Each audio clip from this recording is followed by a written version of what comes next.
네, 안녕하세요.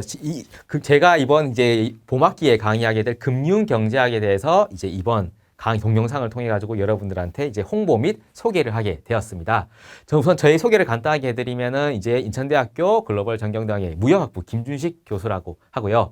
이 금융경제학 같은 경우에는 이제 여러분들이 이제 무역 활동에 기반이 되는 무역 활동 같은 경우에 돈이 왔다 갔다 하잖아요. 그러다 보니까 결국에는 그 돈하고 연결되어 있는 금융, 말 그대로 금은 이제 돈이란 뜻이고 융은 융통하다 한다는 때 융입니다. 즉 돈의 움직임에 대해서 경제적으로 어떻게 움직이고 기업에 돈이 들어가고 이러한 것들에 대해서 우리가 어떻게 평가할 수 있고 기업 입장에서 어떻게 이윤을 추구하는지에 대한 전반적인 내용들을 금융경제학에서 다룬다라고 생각을 하시면 될 것 같습니다. 예, 간단하게 다시 제 소개를 드리면 얘기 드렸던 것처럼 이름은 김준식이고요. 저는 이제 인천대학교 무역학부에 있고요. 저희가 이제 무역학부입니다. 이제 학과가 아니에요. 제가 보면은 항상 학과랑 학부를 섞어서 쓰시더라고요.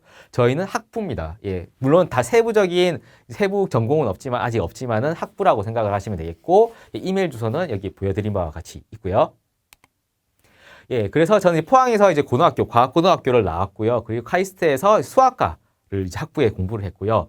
그다음에 석사 박사를 카이스트 경영대학 이제 서울에 있는 홍릉에서 이제 재무금융 쪽을 전공을 했습니다. 그러다 보니까 이 과목 같은 경우에는 제 전공 분야랑 아주 제 전공 분야라고 보시면 될 것 같습니다. 그리고 이제 서울여대에서 이제 한 학기 강의를 했었고, 그다음에 카이스트 이제 금융 연구센터에서 좀 있었고요. 그다음 카이스트에서 강의를 하다가 2015년도 2월에 이제 인천대학교에 와가지고 지금까지 이렇게 연구도 하고 여러분들에게 강의도 하고 있는 상태라고 생각을 하시면 될 것 같습니다. 자, 그렇다면은 이제 여러분들 재무라고도 부르지만 금융이라고도 부르는 하여튼 이 부분에 대해서 그냥 하면은 그냥 여러분들 보통 떠오르시는 건 주식 뭐 이런 걸 거예요. 근데 그러한 것뿐만 아니라 사실 주식은 재무나 금융이 어떠한 하나의 단면인 거고 전반적으로 이제 금융에 대해서는 보통 4가지의 영역으로 우리가 보통 구분을 하게 됩니다. 코퍼레이트 파이낸스라고 해가지고 기업 재무라고 하는 분야가 있고요. 그다음에 투자론, 인베스트먼트라고 해서 투자론이라는 분야가 있습니다. 그다음에 금융기관론, 국제재무 이렇게 나머지 2가지의 분야가 있는데요. 이러한 분야의 분류는 일반적으로 교과서상에 여러분들이 이제 보통 보시거나 참고할 그런 교과서상의 분류를 보통 바탕으로 하게 되고요. 1하고 2가 대부분을 차지합니다. 그리고 3, 4는 특정한 부분이라든지 아니면은 1, 2, 3의 내용들을 바탕으로 한 그러한 분야이기 때문에 아무래도 3과 4가 때때로는 1, 2에 포함되는 경우가 많다라고 생각을 하시면 될 것 같습니다. 예, 연구 쪽에서 본다면 물론 이제 이거에 대한 소개는 그냥 제 연구의 분야를 간단하게 그냥 소개해 드리기 위해서 하는 건데요. 역시 코퍼레이트 파이낸스라고 하는 기업 재무가 있고요. 어셋 프라이싱이라고 해가지고 자산. 여기가 이제 보통 여러분이 생각하시는 주식이라든지 아니면은 이제 뒤에서 다룰 채권. 그리고 이 강의에서는 다루진 않지만은 선물이나 옵션 같은 파생 상품도 관련이 있습니다. 그러한 것들의 가격 결정을 보통은 다루는 부분이 어셋 프라이싱이라고 보시면 되겠고요. 마켓 마이크로 스트럭처 같은 경우에는 이제 최근에는 여러분도 아시겠지만 컴퓨터의 스펙이 엄청 좋아졌잖아요. CPU라든지 어떤 데이터에 저장하는 능력이 예전에는 계좌에 어떠한 데이터들이 있어도 그 데이터들을 저장할 수도 없었고 분석할 수 있는 CPU의 능력도 되지가 않았습니다. 그러다 보니까 당연히 소프트웨어도 없었고요.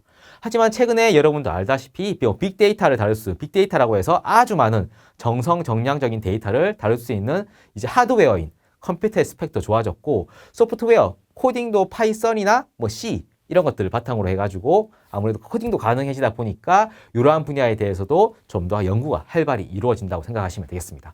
마지막으로 이제 비헤비어럴 파이낸스 같은 경우에는 행동 재무학이라고 부르는데요. 이 부분 같은 경우에는 여러분이 언뜻 경제학에서의 부분이랑은 좀 충돌할 수가 있습니다. 경제학에서는 일반적으로 이성적인 투자자를 보통 가정을 해서 경제학 모델링이나 어떤 전개를 하게 되는데 여러분도 알다시피 사람은 그렇게 이성적이지만은 않아요. 이성적인 부분이 있지만은. 예를 들어서 여러분들이 주식을 샀다고 생각을 해봐요. 주식이 오르면은 당연히 내 덕이에요. 내가 잘해서 그런 거니까. 짱짱맨, 내가 잘해서 그런 건데 주식이 내려간다 생각하면은 별의별 생각이 다 듭니다. 아, 내가 이거 왜 투자했나. 아, 이거 진짜 내가 바보 같네. 내가 이거 너무 잘못했다. 즉, 오르는 거에 대해서는 당연하게 생각을 하기 때문에 만족도가 상대적으로 낮아요. 근데 내려가는 거에 대해서는 엄청 민감해하면서 엄청 가슴 아파하고 자다가 벌떡 일어나서 아이고 아이고 할 정도로 엄청 힘들어한다라는 거죠. 그러한 부분들이 결국에는 사람이 자신이 잘하는 부분보다 자신이 손해보거나 못하는 부분에 대해서 더 민감도가 높다라는 어떤 행동적인 심리학적이거나 행동학적인 부분들이 가미가 된다라는 거죠. 그걸 바탕으로 해서 기존의 재무 이론들이 설명하지 못했던 그러한 부분들을 설명하는 게 행동 재무학이라고 보시면 되겠습니다. 자, 우리가 여기서 다룰 거는 코퍼레이트 파이낸스 기업 재무 분야인데요. 뒤에 이제 교과서상에서 다룬 나머지 분야들도 간단히 설명을 드릴 겁니다.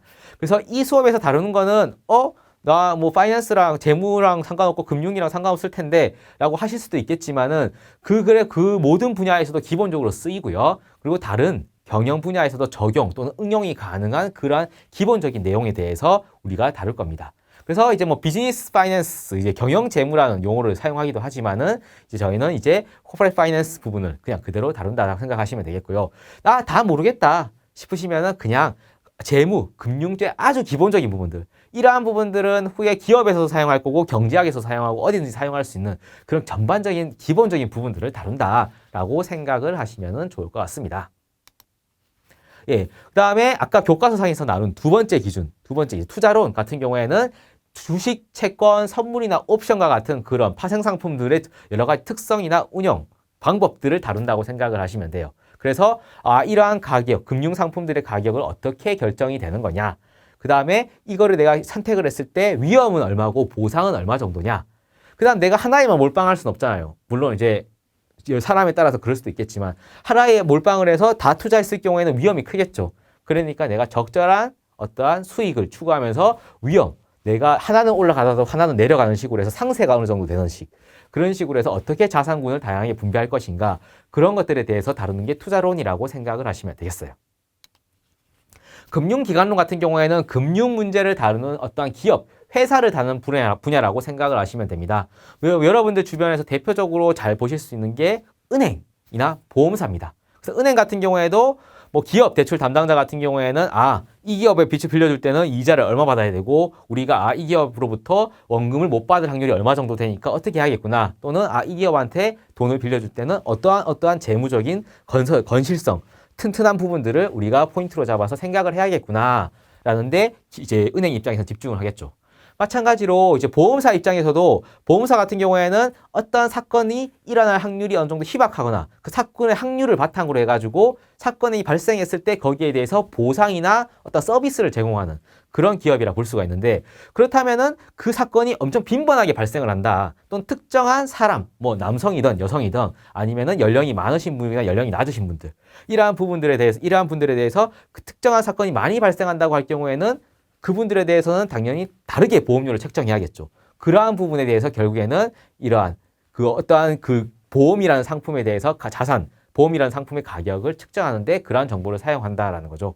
그러한 어떠한 은행과 이제 보험사와 같은 그러한 금융 문제를 다루는 회사에 대해서 다루는 어떠한 그러한 부분이 금융기관론이라고 보실 수가 있겠습니다. 자, 이제 국제재무, 인터내셔널 파이낸스 같은 경우는 이제 우리 무역학부랑도 연관이 좀 깊은데요. 사실 인터내셔널 파이낸스라는 건 특정 분야라기보다는 어떠한 대상을 우리나라, 예를 들어서 대한민국에 대해서 한정하는 것이 아니라 뭐 미국 또는 영국 이런 식으로 확장을 한다라고 생각을 하시면 되겠어요. 그렇게 해서 여러분들은 확장을 하는 그런 어떤 분야라고 생각할 수가 있고요. 그러다 보니까 저희 무역학부와도 당연히 많이 어쩔 수 없이 연관성이 깊을 수밖에 없다라고 보시면 될 것 같습니다. 자, 그 다음에 얘기 드렸던 것처럼 이 분야의 지식은 단순하게 다른 나라에 여러분이 예를 들어서 취업을 한다, 이럴 경우에도 어떤 정도 필요한 지식이라 볼 수가 있고요. 그 다음에 환율이나 어떤 정치적인 위험, 그러한 것들도 연관이 있을 수밖에 없습니다. 또한 이제 특히나 우리 무역학부에서는 어떤 무역 거래를 할 때 각 나라의 풍습이나 문화에 대해서 이해를 할 필요가 있겠죠. 이러한 부분들도 어렴풋하게 보시면 이거 상관없지 않냐라고 볼 수도 있는데, 뭐 예를 들어서 중국과 거래를 할 경우에는 중국 분들 같은 경우에는 빨간색이나 금 이런 것들에 대해서 엄청 길한 어떠한 상징이라고 생각을 하기 때문에 그러한 부분들을 바탕으로 해가지고 거래를 잘 이루어지게 할 수도 있겠죠. 그러한 부분들도 결국에는 그러한 기업, 나라별로의 특징들이 이제 인터내셔널 파이낸스 국제 재무와 연관성이 있다라고 생각을 하시면 될 것 같습니다. 예, 그러면은 이제 재무 공부를 하면은 보통 어떠한 직업들을 얻을 수 있냐? 보통은 텔러, 이제 보통은 이제 B2C라고 보통 부르죠. 고객하고 직접 만나는 분들이고요. 그 다음에 애널리스트라고 해가지고 분석하는 분들입니다. 그 다음에 트레이더, 거래를 통해 가지고 이익을 창출하는 분들. 뭐 보통 전업투자자도 이러한 카테고리에 속할 수가 있겠고요. 그 다음 딜러라고 해서 내가 거래를 하는 게 아니라 거래와 거래를 중개해주는 사람들입니다.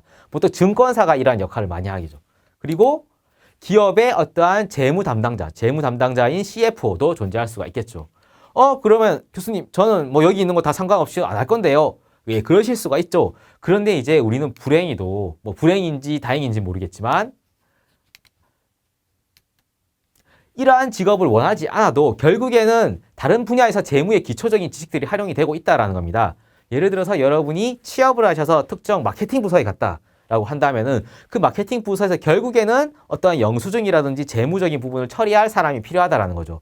그러한 것들은 결국에는 이 항목이 어떠한 계정 처리 항목인가, 이거는 어떻게 처리를 해야 되는 거냐, 세금은 어떻게 처리해야 되냐, 이러한 부분들에 대한 이해가 결국에는 재무적인 지식과 연관이 돼 있을 수밖에 없기 때문에 꼭 재무 쪽에 어떠한 직업을 갖지 않더라도 결국에는 우리는 재무적인 어떤 지식을 꼭 알고 갈 수밖에 없는 세상에 살고 있다라고 보시면 될 것 같습니다. 예, 그래서 앞에서 얘기 드렸던 그러한 부분들에 좀 더 자세히 설명을 드리는 거고요. 그래서 증권 중개인이나 자문사, 그 다음에 어떤 매니저, 포트폴리오 매니저라고 해서 내가 포트폴리오를 어떻게 구성할지에 대해서 조언을 주는 사람, 그리고 아까 얘기 드렸던 이제 어떠한 주식이나 어떤 증권에 대해서 분석을 해서 리포팅을 하는 그 애널리스트, 이런 경우들이 좀 더 자세한 어떤 직업이라고 볼 수가 있겠고요. 그리고 아까 잠시 얘기 드렸던 CFO 같은 경우에는 보통 부사장급, 이제 CEO가 제일 위에 사장이라고 하면 CFO는 각자 분야별로 있는 부사장이라고 보시면 되겠고, 그 부사장급은 CMO, CFO, CPO 이런 식으로 부문별로, 분야별로 나누어져 있습니다. 그래서 보통 돈을 다루는 부분과 더불어서 세금과 관련된 부분들을 다, 재무 쪽과 경리 쪽의 일들을 다, 기업의 모든 것들을 다 살펴보는 사람이 CFO라고 생각을 하시면 될 것 같습니다. 자, 아까 얘기 드렸던 것처럼 나는 앞에서 교수님 언급한 직업에 대해서 나는 상관없거나 저기 갈 생각 없는데요. 근데 제가 얘기 드렸던 것처럼 필요하다고 얘기를 드렸죠. 그렇다면 어디에 필요할까? 예를 들어서 제가 사업을 한다면 어떻게 내가 사업을 해서 운영을 할까, 이런 것들에 대해서 한다면은 당연히 돈을 어떻게 운영할지에 대해서 고민이 될 거고요. 또는 내가 가정 살림을 꾸려 나간다면, 여러분들 가계부, 어렸을 때 용돈 기입장 같은 거 쓰셨을 거잖아요. 그러한 부분도 이런 재무적인 어떤 마인드나 지식과 연결이 돼 있고요.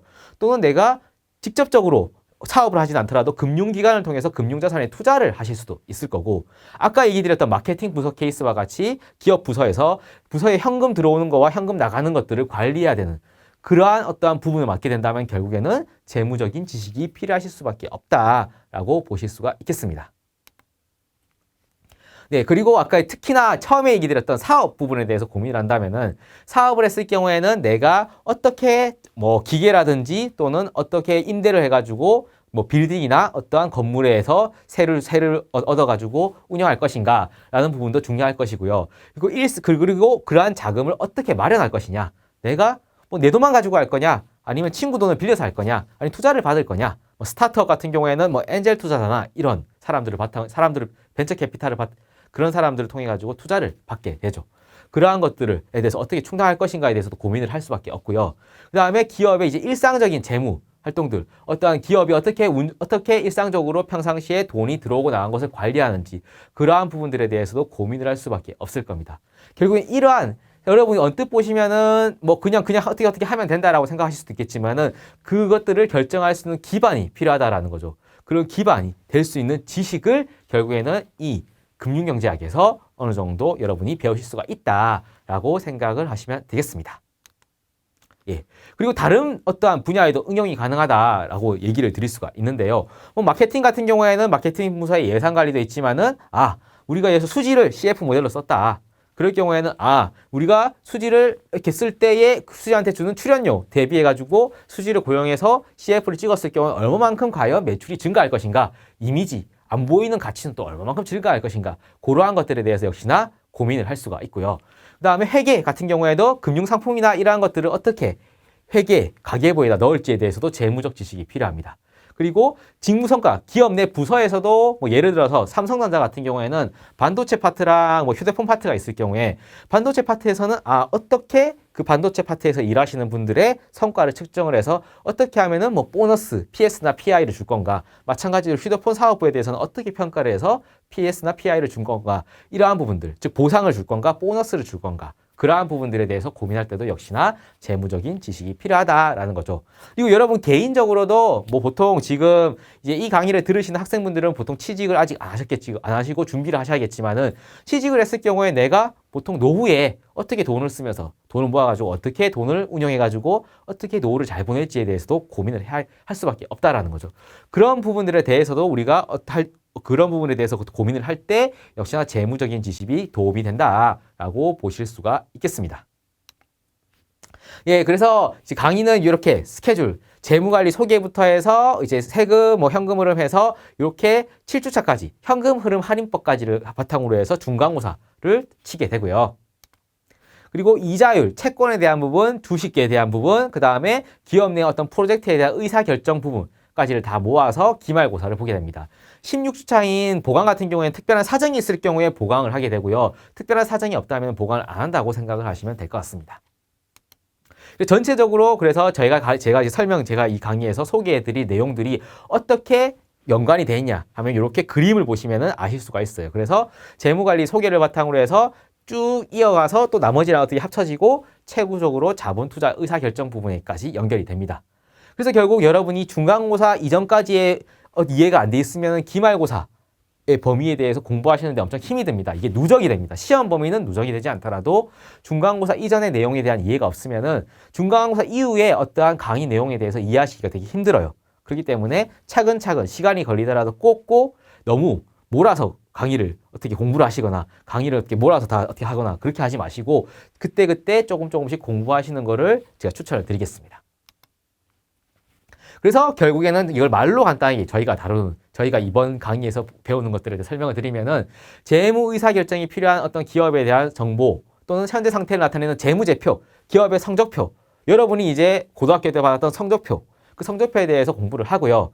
그다음에 현금이라는 게 가치로 환산을 할 때 어떻게 바뀌게 되는지, 그리고 그걸 바탕으로 해서 우리가 보통 잘 접하는 주식, 그리고 채권이라는 그러한 상품에 대해서 공부를 하게 되고요. 그다음에 이러한 현금을 가치로 환산하는 방법을 바탕으로 해가지고 기업 내에 어떠한 프로젝트나 어떠한 작업을 할 때 이게 우리한테 이익을 줄지 손해를 줄지 그러한 것들에 대해서 구별할 수 있는 방법, 그걸 바탕으로 해서 어떻게 할지 말지, 프로젝트를 실행할지 말지에 대해서 고민하는 등 그러한 전반적인 것들을 다룬다라고 생각을 하시면 될 것 같습니다. 여기서부터는 이제 평가 기준하고 어떻게 수업에 구체적으로 평가가 이루어지는지에 대해서 간단히 설명을 드릴게요. 다시 설명을 드리지만 과목 이름은 금융경제학이고요. 제 이름은 김준식입니다. 그리고 교재는 로스의 에센셜 기업재무라는 웬만하면 최신판을 계속 사용을 할 예정이고요. 그리고 이메일 주소는 다음과 같습니다. 그리고 공지사항은 이제 이러닝 시스템의 금융경제학의 과목 공지에 제가 공지를 하고 여러분들한테 웬만하면 중요한 공지는 한 뒤에 SMS 문자를 보내드릴 겁니다. 그렇기 때문에 포탈에 휴대폰 번호가 잘못 기록돼 있으면은 그게 다른 사람한테 갈 수가 있어요. 그래서 휴대전화 번호를 꼭 제대로 기입했는지를 꼭 체크해 주시면 좋을 것 같습니다. 강의 자료 같은 경우에는 각 주차별 학습 활동에 업로드할 예정입니다. 그리고 Q&A 같은 경우에는 이제 질의응답 게시판을 기본으로 질의응답이 이루어지는데요. 여러분 간혹 내가 이거 좀 물어보고 싶은데 약간 부끄럽다 하는 경우가 있을 겁니다. 수업을 할 때도 약간 좀 너무 막 질문을 좀 많이 하시다가 아무래도 부담스러우면 수업이 마치고 질문하는 경우도 많잖아요, 여러분이. 예, 그런 경우가 있기 때문에 익명으로 여러분이 질문하실 수 있게 보통 만들어 두었고요. 당연히 이제 그 삭제 권한은 부득이하게 여러분한테 드리진 않았고, 왜냐하면은 혹시라도 다른 친구나 다른 학생분이 질문하는 게 내가 질문할 거랑 겹칠 수가 있기 때문에 미리 검색을 해보시면은 아무래도 중복해서 질문하는 경우를 방지하실 수가 있죠. 질문하기 전에 여러분이 원하시는 답을 얻을 수도 있다라는 얘기입니다. 또한 이제 사전에 이메일로 약속을 잡으시고 연구실 방문해서 질문하는 것도 가능합니다. 중간고사랑 기말고사를 이제 보통 시험을 2번 보게 되고요. 보통 중간주나 기말주에 합의된 시각에 보통 실시할 예정이고, 중간고사를 안 보시거나 기말고사를 안 보실 경우에는 이제 학칙에 따라서 F가 부여된다라는 사실을 알고 계시면 좋을 것 같습니다. 출결 같은 경우에는 수업 시작한 지 20분 정도 뒤부터는 이제 지각으로 처리가 되고요. 지각 3회를 하시면 출석 1회, 결석 1회랑 동등하게 취급을 하게 됩니다. 그리고 아무래도 전체 수업 중에서 3분의 1 이상을 결석을 하시게 되면은 F를 받을 수밖에 없고 학칙상 F를 받게 되고요. 혹시라도 공결, 특별한 이벤트나 어떤 아프거나 뭐 그런 공결 사유, 학칙에 따른 공결 사유가 있으시다면은 결석 후에 일주일 이내에 관련된 서류를 제출해 주시면은 결석으로 인정을 안 하는 공결 처리를 해드리겠습니다. 또한 가끔 이제 위조된 증빙 서류를 내시는 분들이 있는데 이럴 경우에는 이제 가차없이 이제 F를 부여할 수밖에 없음을 양해 부탁을 드리겠습니다. 교재 같은 경우에는 도서관에 지정도서로 지정을 해가지고 교재 지정도서 코너가 있어요. 거기에 이제 배치가 될 거고 여러분이 대여는 불가능하지만 읽거나 특정 부분을 복사하시는 건 가능할 겁니다. 그런 식으로 해서 아무래도 지정도서로 지정을 해둘 테니까 교재 구입에 대해서는 너무 부담을 느끼실 필요는 없다라고 생각을 하시면 되겠습니다. 그리고 렉처 3부터는 이제 예제 문제. 여러분이 아무래도 이게 약간 내용을 제가 물론 강의 자료 자체에도 예제들이 있지만은 또 예제 문제 좀 더 추가적으로 여러분이 이해하기가 쉽게 이해하기에 도움이 되라고 예제 문제를 업로드를 드릴 거예요. 그래서 예제 문제는 수업 시간에 보통 풀이를 합니다. 수업 전주, 그러니까 즉 예제 문제 풀이 전에 여러분들한테 드릴 거니까 풀어서 오시면은 제가 수업에서 풀이해드리면은 그걸 바탕으로 여러분이 저와 이제 어떤 부분이 이해가 안 됐다. 이럴 경우는 어떻게 되냐. 이런 등등의 어떠한 토론 같은 것들을 할 수가 있다라는 거죠. 다만 그 문제 수준이 막 나 예제 문제 다 풀 수 있으니까 시험 엄청 쉽네 라고 생각하시면 안 된다라는 거죠. 그건 여러분이 이해하시는데 도움이 되라고 내는 어떠한 문제인 건지 시험 문제들 중에서 그 정도 수준이 있긴 있어요. 근데 다 그 정도 수준은 아니다라는 겁니다. 좀 더 어드밴스드, 즉 좀 고급적인 어떤 문제들도 있을 수가 있기 때문에 그것만 다 풀었다고 해서 너무 마음 놓고 안심하시면 안 된다라는 거죠. 성적은 중간 기말, 이제 중간 30, 기말 50. 그리고 과제 같은 경우에는 재무 비율 관련된 과제가 5%, 그 다음에 주식 모의 투자 관련해서 5%로 들어가게 되고요. 출석은 10%입니다.